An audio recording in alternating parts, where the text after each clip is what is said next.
அதான் கேட்டேன், அப்பவே கேட்டேன், போயிடுங்க நண்பா, கொஞ்சம் வழி விட்டு। ভারতের তামিলনাড়ুতে নতুন রাজনৈতিক দল টিভিকের সমাবেশে পদদলিত হয়ে শিশুসহ অন্তত ২০ জন নিহত হয়েছে। শনিবার তামিলনাড়ুর করুরে থালাপতি বিজয়ের সমাবেশে হৃদয়বিদারক এই ঘটনা ঘটে।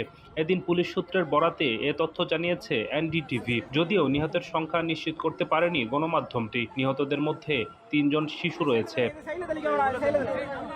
প্রতিবেদনে বলা হয়, নিহতদের মধ্যে প্রাপ্তবয়স্করা বিজয়ের নতুন দলের সমর্থক। তারা অন্তত ৬ ঘন্টা ধরে সমাবেশে বিজয়ের জন্য অপেক্ষা করছিলেন। তবে বিজয় দেরিতে করে সমাবেশস্থলে পৌঁছান। এই ঘটনায় রাজ্যের স্বাস্থ্যমন্ত্রী এম সুব্রামানিয়ান দ্রুত কারুরে পৌঁছেছেন।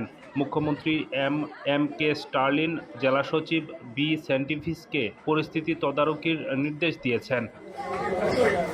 প্রতিবেদনে বলা হয়, বিজয় যখন বক্তব্য শেষ করেন, হঠাৎ অতিরিক্ত ভিড়ের মধ্যে কয়েকজন মানুষ অজ্ঞান হয়ে পড়েন। তাদের অ্যাম্বুলেন্সে হাসপাতালে নেওয়া হয়।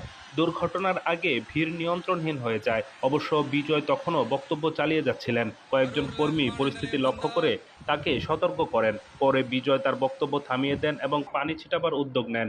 এ সময় ভিড়ের কারণে ঘটনাস্থলে অ্যাম্বুলেন্স পৌঁছাতে দেরি হয়। তথ্য অনুযায়ী ঘটনাস্থলে অন্তত ৩০,০০০ কর্মী সমর্থক উপস্থিত ছিলেন। এ ঘটনার পর শাসক দল ডিএমকে বিজয়ের অবহেলার কারণে তার গ্রেফতারের দাবি জানান।